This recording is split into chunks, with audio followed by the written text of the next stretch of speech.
Okay, they're the hell ring. Things like you heard on the decks. Glover hold the court and give the chief no suspect. Politics in the mix, like Gumbo Stewart Rich. Spinning tales from Black Wall Street, real life's the pitch. Donnie Glover Show, read more news. Donnie Glover Show, read more news. Welcome to BeMoreNews.com, the news before the news, where we uncover the truth. How you doing, man? Man, feeling well, man. What's your name? My name is Cardi Cornish. And you a legend? I'm a legend. You're a legend here in Baltimore City. Where we at right now? We live in the 17, Pennsylvania Avenue. The legendary Pennsylvania Avenue. Man, the last time I saw you here, you were doing something just across the street here. What were you doing? Oh yeah, I had some food left over from an event. We brung it out. We fed a couple of people, man. Why you do that? Nice soul food. Why you do that? Man, the love that God has shown me in Christ, man, it overflows. That's how it overflows. Yes, sir. We got more than we can use. We got more than we can handle ourselves. We try to let it flow. Let it flow to the next person. Yeah. We're proud of you, man. Thank you. And we're proud of your son. Thank you. You're watching BeMoreNews.com, the news before the news, where we uncover the truth. Business six hotter than lava. Got that Midas touch. Stocks and blocks teaching youngins how to clutch. Ears to the concrete, finger on the pulse, dropping wisdom like Hova. Each word a joke. Donnie Glover Show, be more news. Donnie Glover Show, be more news. Donnie Glover Show, be more news. Donnie Glover Show, be more news. Walls painted black, history on lock. Blast off from Tulsa, rebirth like a clock. Markets rising from ashes to dames. Donnie the narrator, truth runs in veins. Donnie Glover Show, be more news. Donnie Glover Show, be more news. Donnie Glover Show, be more news. Donnie Glover Show, be more news.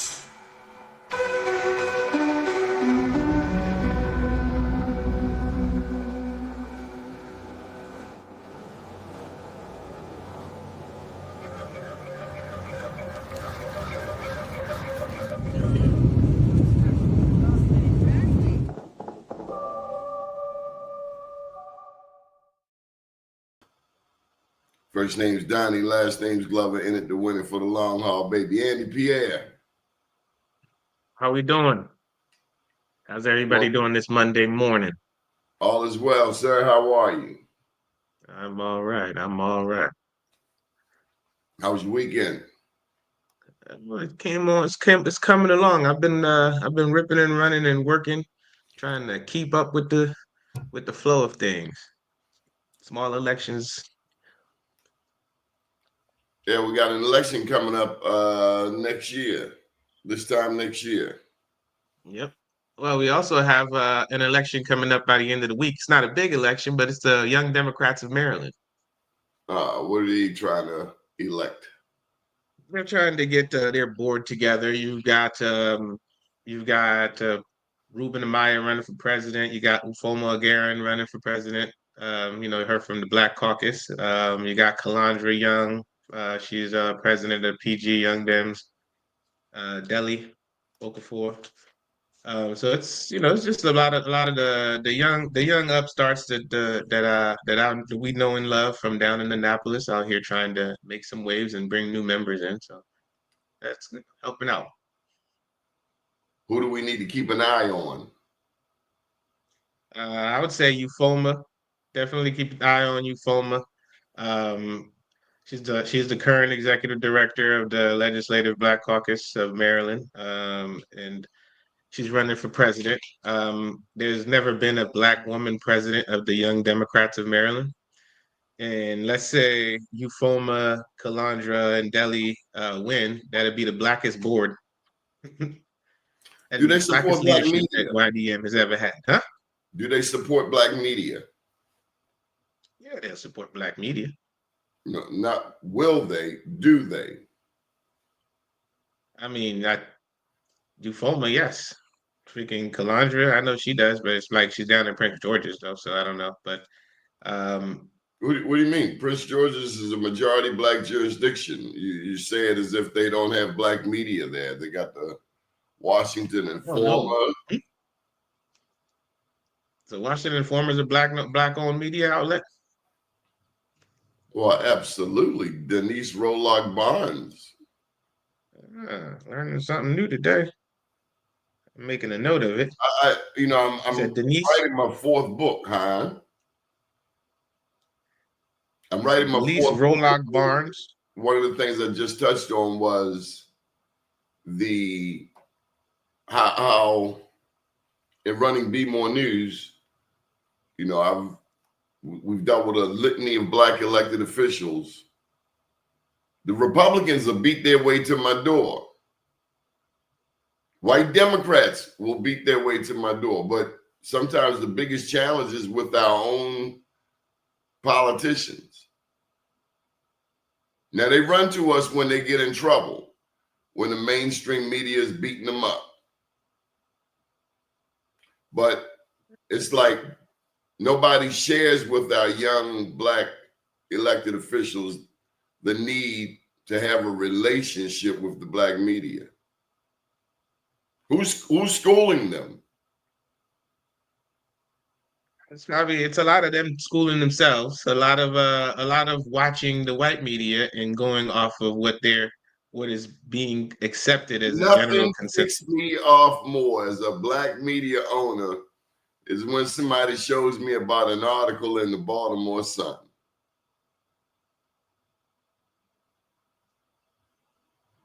But you could have got that news before the news, right, with you.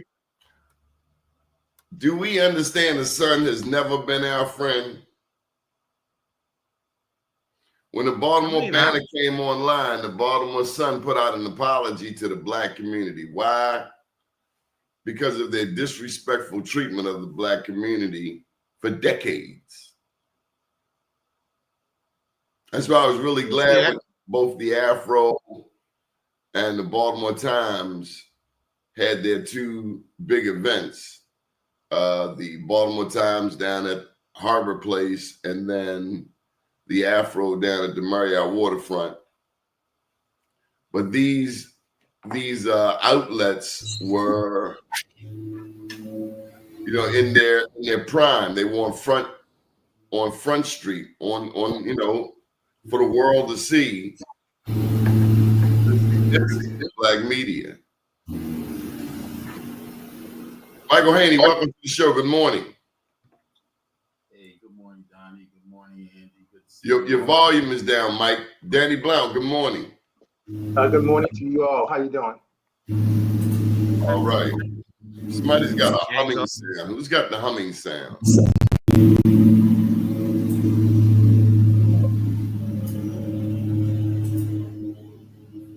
I don't hear it. How's that, Dan? How's that, Donnie? Can you hear me better now? Yeah, that's a lot better. So we were just talking about, I was sharing that I'm writing my fourth book, and currently I'm writing about the need for our black elected officials, because Andy just rattled off some names for the Maryland State Central. Young Democrats. Democrats. Young Democrats of Maryland. And he was rattling off some names, and I asked him, do they support black media? As I reflect on 2.5 decades of news coverage in Annapolis, I found that not all of our black elected officials understand the need to support black media. But we'll hold up like, hey, I was in the Baltimore Sun. And I'm like, the Sun has never been our friend. Anyway, what's going on in your world, Danny? Oh, wow. One of the biggest things that's going on in my world over here in the North Baltimore County West is the redistricting. We got a big redistrict map that's being produced. One is by the ACLU, and one is by the Woodlawn Approach. Today actually was 3 years ago that Linda Dorsey Walker and a few of us from the Black Horizon group went to Councilman Jones and asked him, would he support 4 more additional districts in Baltimore County? And what did he say? He didn't support it at all, and that was a long journey by not having not just the support of him, but others as well, other elected officials. So we had to do all of this by write-in signatures. They wouldn't allow us to do it electronically. They didn't support us. It was a long, drawn-out process.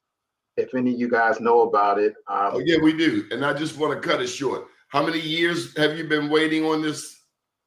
It's been 3 years, 3 years since we went to them. And now Julian is going to need all of you come next year's election. That's right. So let's just get to the nitty gritty. That's right. How does that look? Does it look like he's going to get the community support, or will the community remember that he wasn't there for 4 more?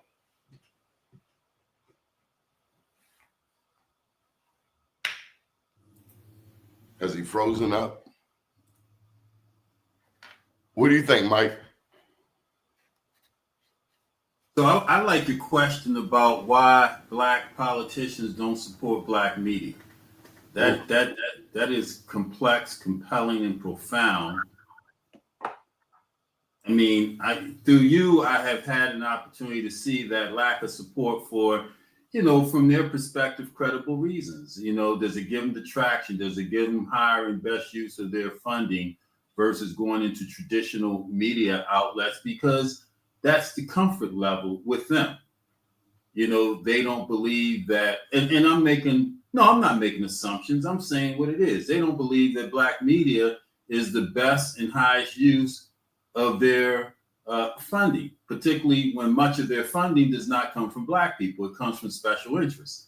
And in doing so, it has to go into traditional media sources, whether they believe that media source is friendly to them or not, because while they'll take their money and 6 months later persecute them for whatever it is that they find, they still find their comfort level there versus going with you, where they look at our demographics, they look at 10, 10, 90 and know that their reach is only 3 miles beyond Woodlawn, et cetera, et cetera. So we have gotten so used to we have gotten comfortable with putting our resources into the enemy's camp because we believe that may give us the most opportunity to win. And then when we look at where our people, so everybody wants the Sun paper thrown on their porch, but yet they don't want the afro, so we got a complexity of issues related to educating our people to what they knew in the 1800s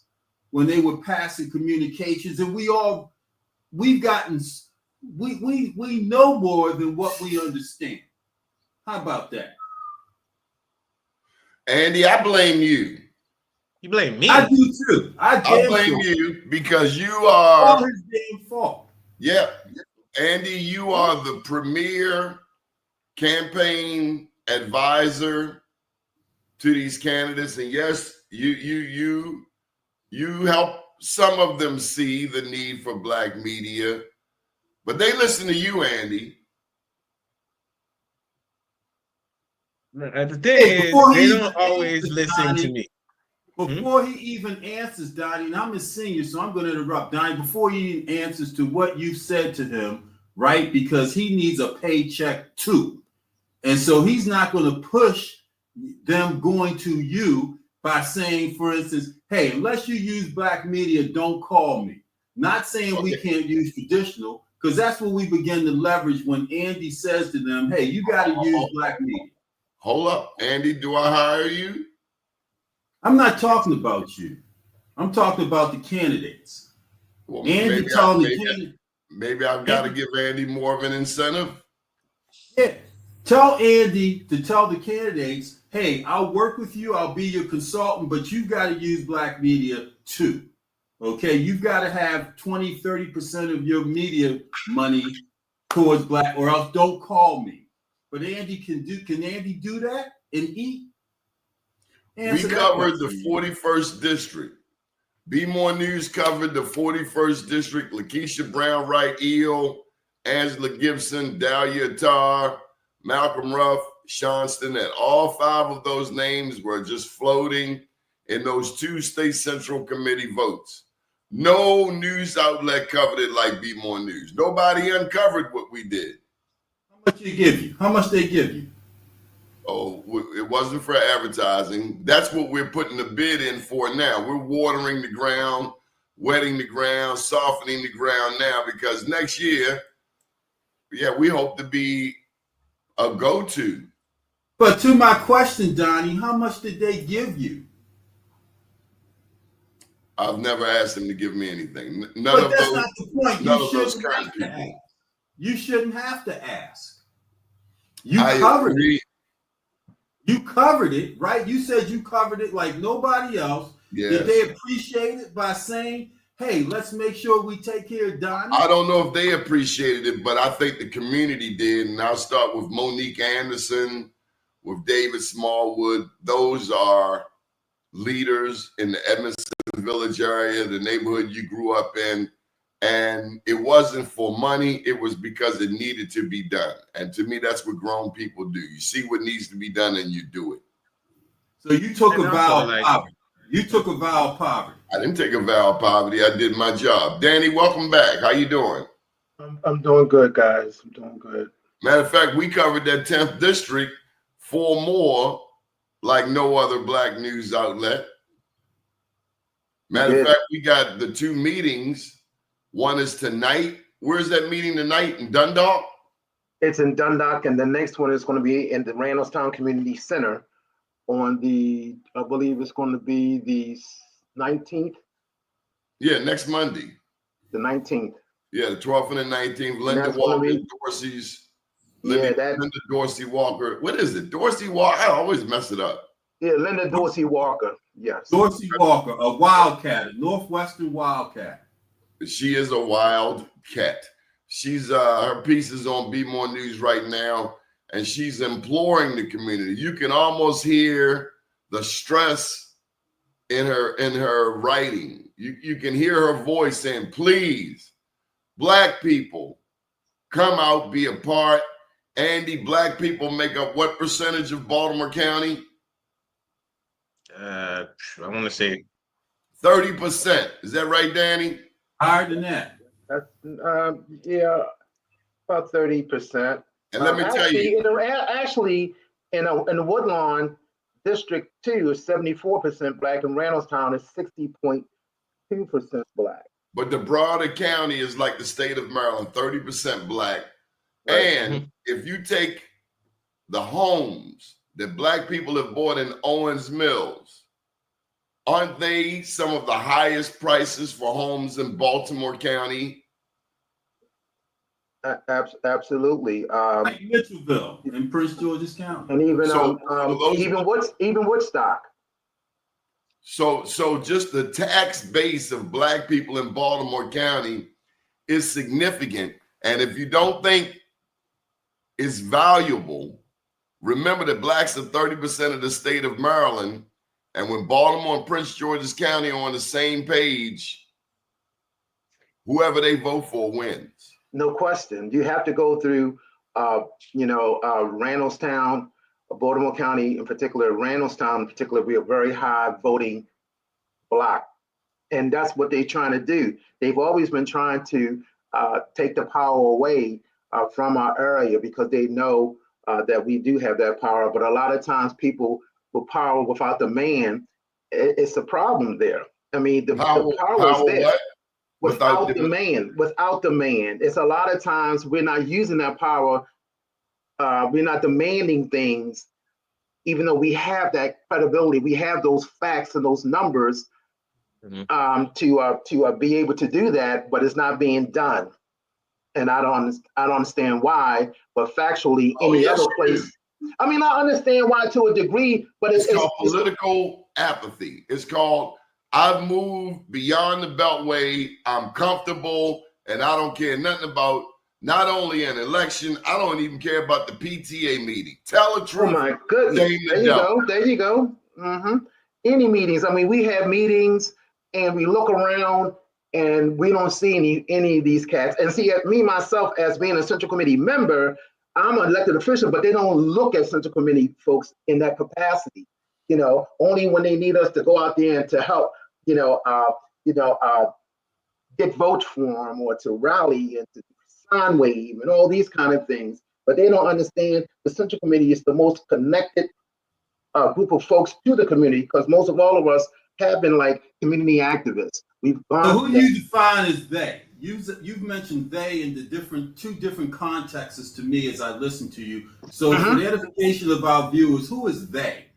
When you the elected officials, our delegates and senators. That's okay, so you're talking political. I thought you were talking about the white people that control the political apparatus initially when you said they don't understand the context of our power, when you mentioned no, I'm talking about the black folks. The black folks, I said power without the man. We have the power, but they don't use that power. So who's they again? Our black elected officials, the ones who represent our area out here. I mean, you look at it historically. That's arguable. I mean, it's arguable to a degree, but they don't when they don't show up at meetings, when they don't have meetings to discuss issues that are very prevalent to the whole area. I mean, you gotta meet. You gotta discuss. Well, that's important that black people know that your they is black people and not what I assumed was other people, just to the point of Doni saying black politicians don't use black media. So the theys have expanded beyond the usual theys to understand that we're our own internal enemies. And Absolutely. It's important that we understand the context of that they. Absolutely. So let's make sure we're clear in understanding that the guns are pointed inwardly. I'm not saying all black politicians. I'm certainly saying it's not being taught. That's what you said at the top of the hour. Yeah. Not all black politicians. Okay, so clarity. There are some who understand innately the need for the black politician, the black media, the black church, the black business to work. But nothing's being changed with that, Doni. They might know it, but what's getting done? There you go. That's what I'm saying. What's getting done, Doni? You and I know this. We all know that. All of us here, we are all, saying the same thing. We all know it. We really do know. So the ones, like I said, power without the man, it means nothing. So you have a title, but what are you doing? So when I think of Andy's comment, Baltimore County's 30% black, but they don't really have a black news outlet anymore.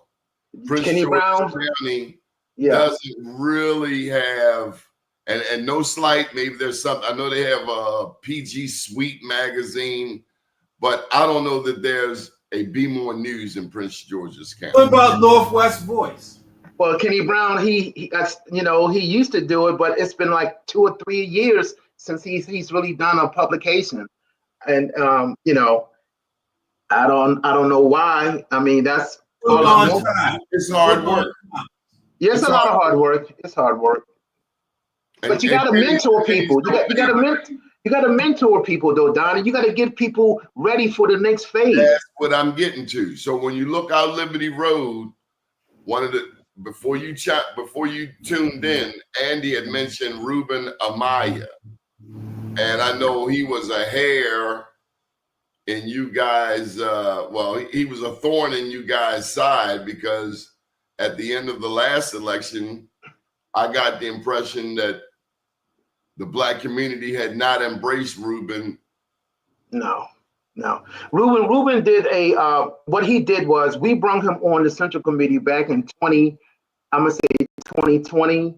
something like 2020, as a young, youthful Democrat, progressive, to bring him on to bring in other young folks. We did the same thing with Samay Kendra, if you guys know that name. He also ran for the school board in Baltimore County, in our district in particular, the fourth district, over 2 qualified black women. Listen to me, 2 qualified black women. He was supported by all of the elected officials, not me. All of them supported that guy. Why don't you name them? Name the officials that support him. Adrian Jones, Ben Brooks, Scott. I know, because I know you talking about. I know all of this. I know people need to hear those names, man. Yes. Yeah, it is. They do, but they also need to hear the names of the people that have not been mentioned. Why hasn't there been a young black person that knows Andy, that knows Danny, that knows you, Mike, that knows me? Why isn't there a young black man? I have heard, who's the young man in Julian Jones's office? Trevor. Trevor what? He's his nephew, so he's family. His name is Trevor. He's a dynamic young man. He's just Trevor. We know him as Trevor. Oh, That's okay. Trevor. That's what I know him as. Okay. Is he the heir apparent? No.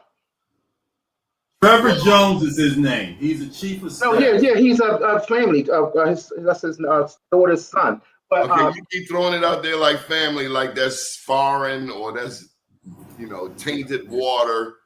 He wouldn't be the only. He certainly wouldn't be the first person to push someone in their family. We see that across the political. Oh, that's fine.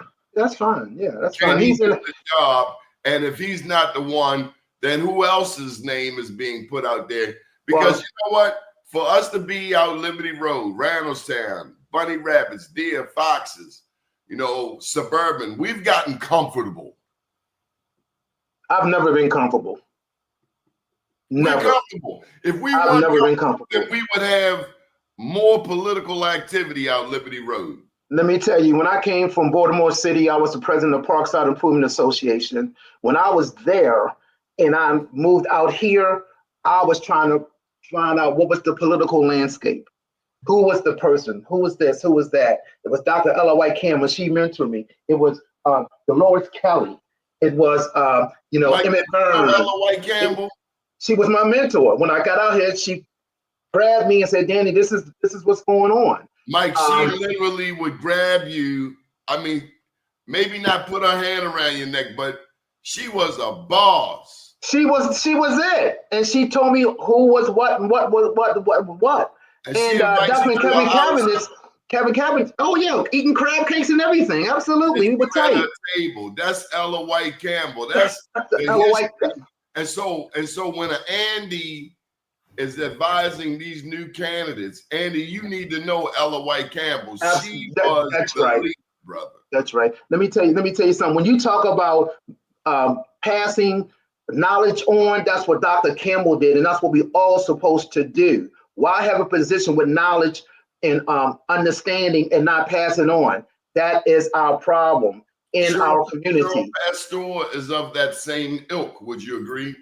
Cheryl Pastor is a phenomenal person, a great educator, a new delegate in the 11th district. That was done because of a redistricting, a lot of work that was done in the background. Linda helped some of that, but she's great. But at the same time, when you look at things, when you write history, you got to tell it like it is. What has gone on? Was there really a bank put aside to mentor folks to continue the legacy of a Dr. Ella White Campbell, of a Ken Oliver, of whatever? It's our responsibility to do what we're supposed to do, and it's not being done at that level. Liberty Road, we get out to the county and we get politically apathetic. Donnie, all Blacks of them. out Liberty Road, generally speaking, and I may lose some supporters, but I'm going to say we do not use our political power like we should. That's how I got involved in politics. I was elected official, right? But I'm also always been a community activist. I've been the president. I'm the president now of Fernwood Heights Community Association. I came out here in 1998, was president for 17 years. Kenny Brown and them came and asked me, "Danny, we need someone from the community to be on the central committee." That's how I got involved. It's the only way I got involved. You know what's profound about Baltimore County? When you looked at elected officials like Danny and Scott and Adrian and Ben, on a statewide legislative basis, you have more influence in Baltimore County than you have on the county basis. And so what makes more sense? You have to lay the foundation in the county, but yet you got influence in the state, but you don't have influence in the county. We mentioned two different council districts that are mainly black influenced, and only one black council person who's running for county council executive. No heir apparent. So I'm like, okay, you're willing to run on a statewide basis. What are you scared of out there? Is it the power of the county on the statewide basis, or the influence? But yet the county itself is kind of tilted. You know what? I think. I mean, Mike, that's a great point, because even in our district itself, what's more important? Everything is important, but what's most important is grassroots. What's tangible? What is going to affect the people in your county, in your district? We are governed by Baltimore County. State is a whole nother level, but they're all conclusive. So everybody should be working together, and they should all demand respect at every level. At every level, it should happen. It just makes you wonder why. It does. It really does. Makes you wonder why. Okay, yep. Andy, chime in. Well, the thing is, like, a lot of these young black leaders that are coming up, if we want them to be actively involved with supporting black media, we got to engage them. My ex-father-in-law his grandfather owned a black media company in New Jersey, and he used to say that if you want black people to support you, put them in it. And I think that's one of the best things that Doni does, is that he'll put you in, put you on. And until people just don't realize how important that is yet to the algorithms, to the Google algorithms. Like outlet like Doni's, right? Is all of his content is original content, right? There's not really too many duplications. That's particularly from the big outlets, right? But it's credible news. It's coming straight from the source. So, and he has 30 years of doing it. Thus, his PR rating is really quite high. It's just a matter of getting black people to engage it at a more consistent rate. You know who follows us the most? White media. White folks. That's right. White media. That's right. Because they want to make sure they know what's happening before. They want to know what black people are doing, so that they can stop it. Mike, you're shaking your head. So the only reason I'm shaking my head because I'm listening to Andy. First of all, he divorced not only his ex-wife, but he divorced his father-in-law too. So, we got to stop divorcing the entire family, because they all ain't enemy, right? Some of them it's so that's early in the morning. And then secondly, to the question. He divorced me. I tried to reach out. I wanted to be friends. I hear you. So to the question about why black media somehow, because, Doni should be supported, and Doni appreciates what you say, but at the end of the day, until we immerse, like, black people will buy white media.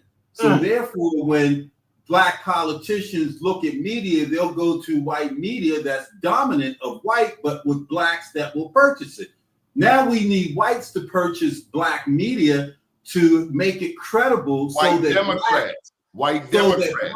No, let's just talk generically in terms of people and organizations, regardless of the affiliation.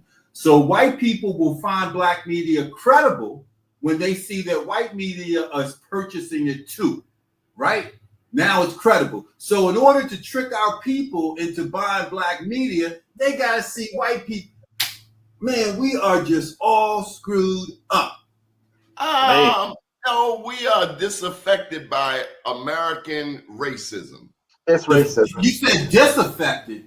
We are disaffected by American racism. And let me tell you, let me make one point. Describe disaffected, because I would think that we're very much affected. Affected in a negative way. Disaffected. Okay. Got it. Saying the same thing, Mike. We're very okay. Thank you, Danny. Because I'm not that smart. You got to break stuff down to me. But you think about it, like, a lot of these young folks, the door, and they bring the check. Difference between the thing about white media is they're leveraging a lot of different sciences. Like, they definitely leverage Dutch theory, and they beat you in the head with their ads and their snippets, and they're everywhere. And they have an amount of money that they spend in order to create this air. Like, for instance, the Philadelphia Inquirer. Philadelphia Inquirer got people in Philly really believing that they have that kind of reach. But me, with a mass text messaging system, beats their ass every fucking time. Oh, what? Excuse. Oh, I'm sorry. They can't touch my candidates. They don't like it. Why? Because, hey, you have this background. At one point in time, you had that reach, but now you don't. You know, at one point in time, 100,000 people read your joints every day. What about the Now they Philadelphia don't. Tribune? Hmm? What about the Philadelphia is, Tribune? All of the Philadelphia news outlets have less power than they promote that they have. That's the black newspaper. Every last one of the media outlets in Philly have less power than they say they have. Well, you have the context of media related to a sub-demographics of young, old, etc. We know that media has transitioned into higher technological times, right? So you have met the technological times where print. My mom has me go on Saturdays to buy the Saturday Baltimore Sun. There's 5 pages for $5, but that's what my mother wants. So I get it to her. I said, Ma, you can read this online, but that's not where she's at. So when you look at young politicians like Sheila versus Brandon, and why Brandon won, because of the demographics of young people, he was able to reach differently than Sheila was. And then he's okay. He's effective, man. He's done a good job. He really has. But his political astuteness in terms of campaigning isn't in the 60s and 70s. We have to transition. Doni's transitioned well. His media outlet, why still hasn't he gotten traction? Because he don't have enough white followers. And maybe because he may be too black. Let me shift gears a bit. Mike, as you mentioned Sheila, we did lose Armstead Jones Board of Elections back in 2016. Many of us looked at Armstead and wondered, where those votes come from? Had the votes been tampered with? There were some 1,800 voting irregularities in 2016 in Baltimore City compared with a couple hundred in the 23 other jurisdictions statewide. So God rest him, but I was never one who appreciated. Absolutely, Donnie. And to your point, God, we still have to be humane to each other. But, when we look at the context of the influence of some people and power systemically, we have to keep that in context, right? We have to keep it in context that the greater good, right? God rest his soul. But we really lost him in 2016. He physically is a part of the earth now. That's right. Right? And so the greater good has to look at that, but we still have to be humane because we serve a God, right? We serve a God, but that one man was in the middle of potential progress, that one person. And I remember they brought in Linda Lamone from the State Board of Elections. It was a whole bunch of chicanery. Again, 1,800 voting irregularities in Baltimore City compared to 200 in the 23 other jurisdictions combined. And we got that election decertified. Hassan Giordano, myself, C.D. Witherspoon, we were out there on the front lines, and unprecedented, the election was decertified, meaning they had to be counted all over. I remember that well. And don't talk about the Pope. Don't talk about the Pope. Let's go ahead and go there. Let's not talk about it in context of, the little black boys. You know what I'm saying? In terms of the power of media. Yeah. But we got to have a conversation, right? In order for people to understand where real power looks like in spite of, right? That still allows certain things to happen in spite of what's really important and where the juice is really the coldest. We got to understand that. We see it, we cry, but we don't understand the sacrifices to the point of you still struggling. Well, okay. So I'm confused. Andy, your family is Haitian. Mm-hmm. Yeah. They say the new Pope Creole.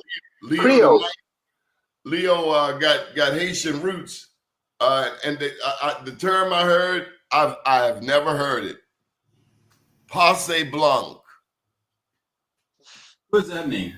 White passing. Passing is white. Mm-hmm.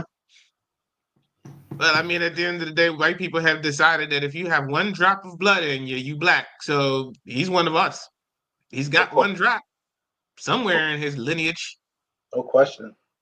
Now he would not be the Yeah. first black pope. My understanding is he would be the third African pope. But Mike, last week you and I had a discussion, and for those out there who are history buffs, look up the Nicene Council, Nicean, the Nicene Council, because like many of you, I know that monotheism started in Africa. We know that the Bible stories are African. Over time, Jesus became white. How in the world that could happen? Real white too. It's like, wow. You can't hang in the Middle East and Africa. Middle East is Africa, by the way. You can't hang in Africa and not have melanin. But long story short, the Ethiopian church sent representatives to the first Bishops' Council, one of the first ones. They got there, they realized that it was not the Christianity that they practiced in Ethiopia. It had become mainstream, Greek translations and so on and so forth. And so I want to ask you, Mike, has the Catholic Church denied its African roots?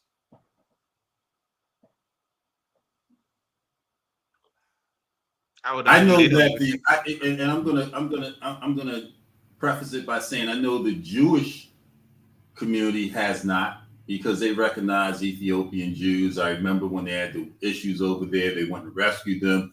They rescued them, but then they put them over there in some South African swampland, and those African fallacious Jews, they said, send me back to Ethiopia.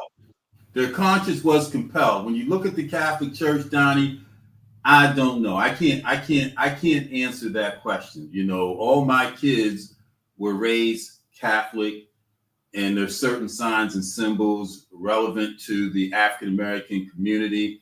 We see a lot of the political persuasions, a lot of the vast wealth. The Catholic Church is vastly wealthy, and it is such a contradiction to me. I'm confused. I'm very much confused when I watch the Pope's death and subsequent resurrection of one that was from America. I'm just totally confused. When I look at some of the issues within that community, I am confused. It makes me question faith in God to an extent when I see such a billion of population of a organization with such confusion. It has me troubled. 140 billion. It has me troubled greatly that they have not been able to resolve to the conscience of good the issues that they have in that church. I'm just confused. Is it because they don't want? Is it because they don't want to? Well, it's all money related to me. It all has to do with money. Like you had the ones here in here that declare bankruptcy from continuing to pay out fairly people that deserve to do so. So they use a legal strategy. Is that what you think inherently someone or an organization that represents God would do? Is that the godly thing to do? So I'm confused. Some of these popes have families. Some of these popes have children. Yeah, I'm just confused. And then we glorified it. They stopped the news. They stopped. Did you do a special on the Pope last week with CNN and Fox and everybody else, Donnie? They're powerful. I don't play them games. They're powerful, but you know, Donnie, it's very powerful. And you know, it's almost more powerful. They're regurgitating the same lies. We want to get to the nitty gritty. We want to know when you speak of, you know, Lauryn Hill did a wonderful album, Miseducation of the Negro. In that album, she talked about Lalibela. How many of us know about Lalibela? We're Christians. How many of us know where the oldest Bible in the world is? Where is it? Please tell me. Ethiopia. I thought so. Yeah. How many of us know that the original Bible is not left to right, it's right to left? So whoever did the translating to Greek and the other languages, what happened to those translations? And in the original Bible, did it say slaves be loyal to your masters? So this thing has been twisted, usurped, politicized, weaponized against black people. And the fact that you've never had a blackety black pope, how the hell I want to follow your religion? Well, I think we have to be careful in how we judge, right? Because that's one of the things for any God that we believe in is that God is ultimately the judge. How come it's never been a Chinese pope? But we can absolutely educate. Why is it always a white male? As to the discrepancies and the contradictions and the controversy, our people need to be educated, right? And let them make their own choice. But that is one faith that I just don't. And they connected to the mob, man. How come the mafia? No wonder so many young black men run around with Italian names. I'm Scoglione. I'm Scarface. Why are young black people fascinated with Italian names? Don't we know about Hannibal? Mm. Go do your homework. You saw many of those mob movies because of all the pending deaths. Where did most of the deaths and the funerals happen? In the black community, because of heroin. In the Catholic Church. The Catholic Church is very much a part of that. No question. So they got paid. And so we don't understand the premise and the background of all that and the relationship between all the money that may have been filtered or laundered. I'm just speculating, right? So how was that money laundered? It's just scary. It's very exposed. The Catholic Church has been, and I've seen someone put up, they have been very, very, very exposed about the intertwines far as with the abuse and stuff like that.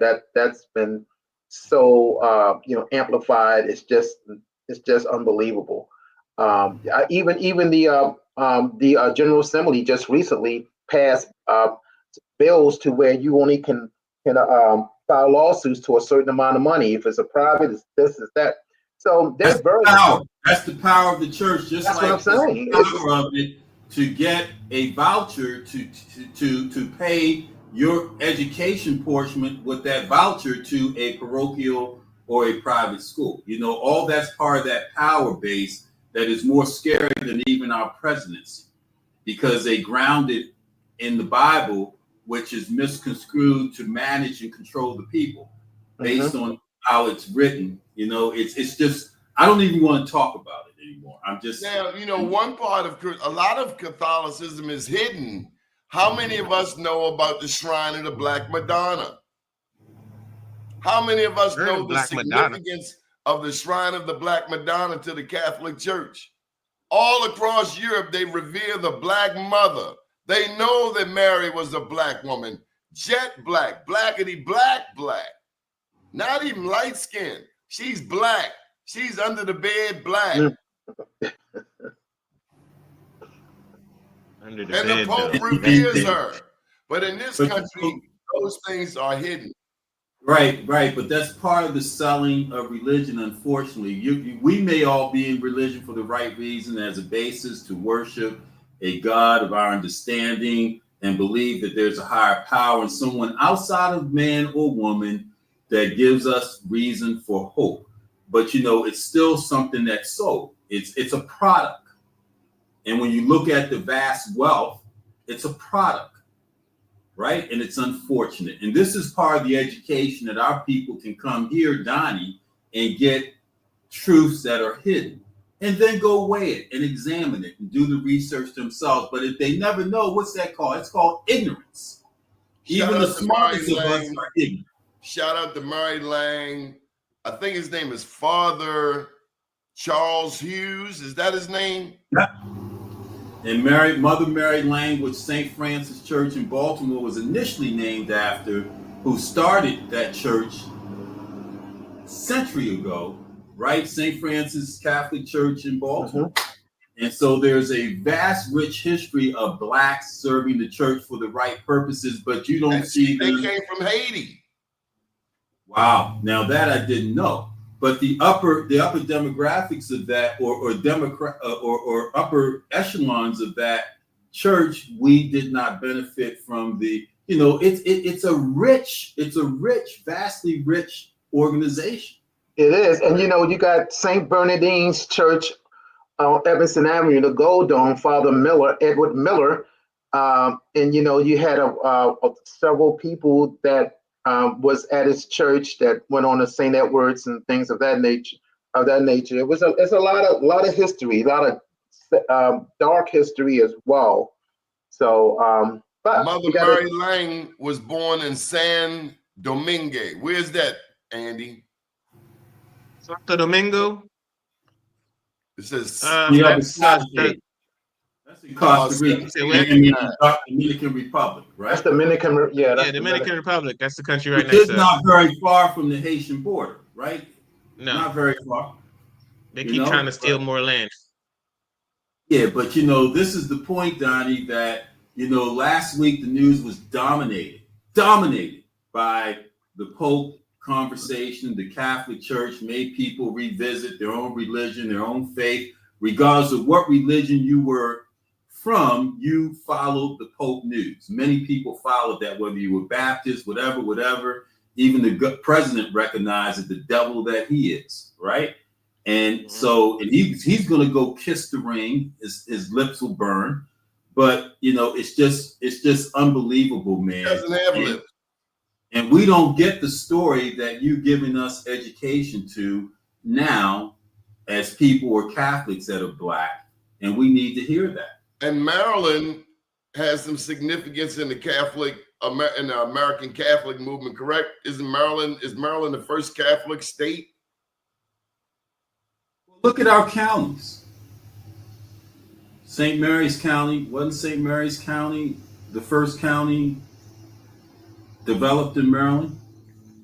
And didn't that come over? So there are some correlations between Maryland as a state and its foundation and that whole apparatus, man. And like I said, I'm just nervous talking about it.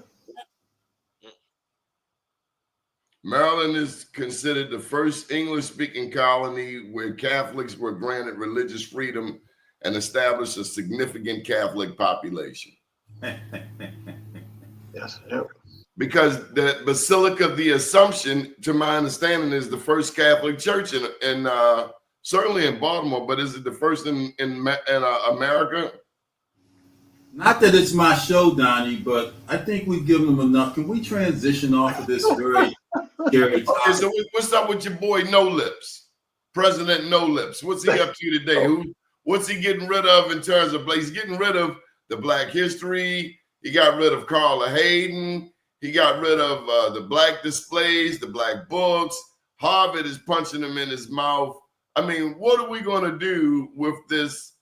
The most interesting thing about this, Donnie, what's happened is not that we're surprised or should be. It's what happens when he gets out, if he gets out, that the white people won't say, well, hey, we might as well leave that in place and let's move on to something else. So what I'm concerned and what I look at is post his administration, hey, no need in bringing the Department of Education back. Well, you might as well leave it the way it is. So does all of a sudden every 4 years we trade back and forth between, bring their books back, don't bring them back, give Harvard this, or we just because most of them, they're more alike than they are different. They just happen to be of different political persuasions, but many of them, believe it or not, that we're in conversation with are just like him. They may not be as radical. So look at what may happen in 4 years if a Democrat comes in, how much of it may not come back.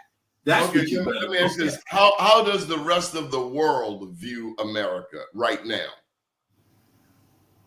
Well, I think some of them aren't unhappy besides the monetary aspect of it. Many of them, as he says, they think he's a clown. Nah, man, they thought that Biden was a clown and Biden was weak. they understand they're getting what they expected out of this chunk, except the tariff. The tariff stuff were a surprise to them because now all of a sudden they're being taxed too. You know what I'm saying? They like dictators, man, because many of them around the world have authoritarian and dictatorships within their country. So they just hope that he doesn't go in 4 years because they don't like the American political system of every 4 years in and out, in and out, in and out.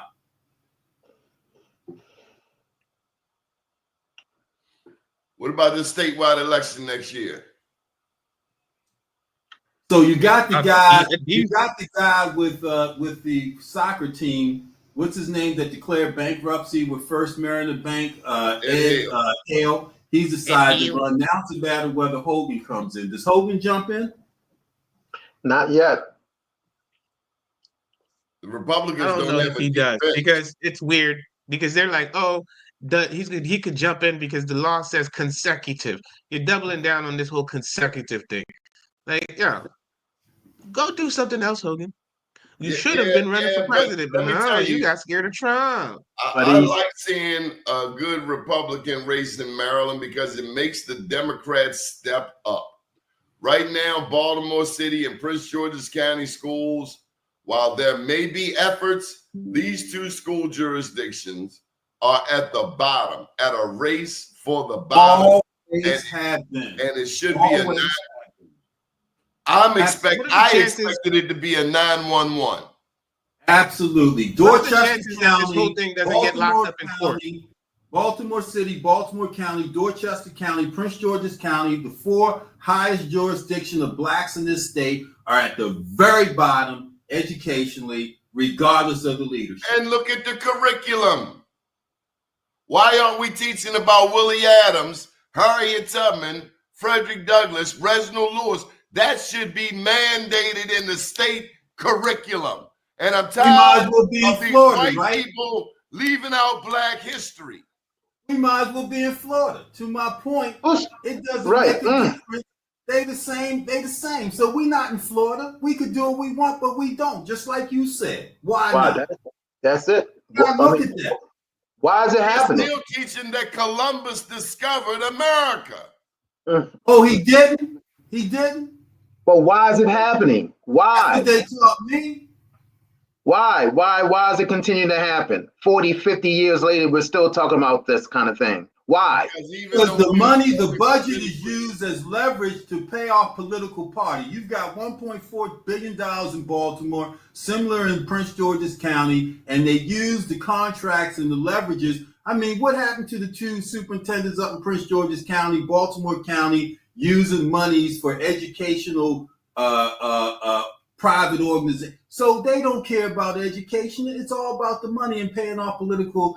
Martin O'Malley was famous for it, man. Yes, he was. So that's why Baltimore City didn't own their own political education system. The state owned it. Right? So the lobbyists and the developers control everything, right? First century plan. Look at that 21st. Come on, guys. Is that the case? The developers and the lobbyists run things. So you tear apart a school system in a community, then you're set up for gentrification. So that's what they did with the 21st century plan, particularly in Baltimore City. You're seeing it out in the county. Well, where are we going to put money at to revitalize education systems, etc.? Well, don't do it there because you know what will happen. So that's what they do. And, we can't figure it out with our black leadership, how we manage that process. And that's what they'll say. Oh, you have a black this, you have a black that. Why are they not getting it done? Why? They represent you. Why hasn't it got done? They represent this district. A shout out to the president of Burkina Faso, Uhuru. That's going to be it, folks. I got to get to brother McKenzie. My ability to go around the world and talk on the ground to people. Like I've got some video clips from people in Africa, Dubai, Dominican Republic, Costa Rica, where they will tell you their assessment of America. They reading the USA Today and the Washington Post. You know, this is what these people think. They like Donald Trump, man. Believe it or not, I'm surprised to hear it, but they do. And Donnie, thank you for having me. Agree, and it shocked me as well. It's very shocking. Let me tell you, there are other people around the world that visit Be More News, and I think if you can read between the lines, you know that we don't support a helicopter head. Anyway, thank you, gentlemen, for joining us. Great, Andy, man. we got more next time, Andy. Danny, Danny, he's our mentee. Danny will be. Hey, stay on top of that redistrict, guys. Please watch the redistricting out here in District 4 and District 2. if y'all start going 44B. over there to the Windsor Inn and get out there and be politically active. Oh my God! Is that not you need some different guests because that ain't nobody hanging over Wednesday here. Corinthians? They hang out in the You know, park. I don't even heard of that either. Corinthians, my bad. Not even. You sound like the rest of them, man. Is this not white meat? What are you doing, man? You can't say that. Who own those places? Who own those places, guys? Greek Village. The Greeks. The foreigners own those places. But who? I tell you what, them Jamaican joints out Liberty Road, they charging $18 for a jerk dinner, and they should be ashamed of their damn self. Ain't nobody. I'm talking about Island Cuisine or the new place? I'm not gonna say no names. I love Island Cuisine, but I'm not paying nobody $20 for a piece of jerk chicken. Go to Montego Bay on Rogers Avenue, inside of Baltimore. I go to Max's on Rogers Avenue, 3603. Max's, Tylenos, put anybody to shame. Best jerk chicken in the area. Well, that's what Baltimore County does, man. You go out there, you've made it, you're out there. You get one piece of chicken, $20. You can pay for it. You can pay for it if you go out there. That's why I'm in the city. Sauce on the side. That ain't jerk. Oh my God! They jerk you by charging. Hey, Donnie, you ain't never lied. I'm not, man. I went in there. There's like $18. I don't want a bunch of rice and red beans and some cabbage. How about all the and bones? then they chop your chicken wing up 6 times. I'm like, man, give me a whole damn chicken wing. What are you doing chopping my chicken wing up in 3 pieces? What are you doing? Thank you very much. Good morning, world. This was great. Thank you, guys. Good Hey, Mike, have a good one. Donnie, have a good one, man. You, brother. Thank you.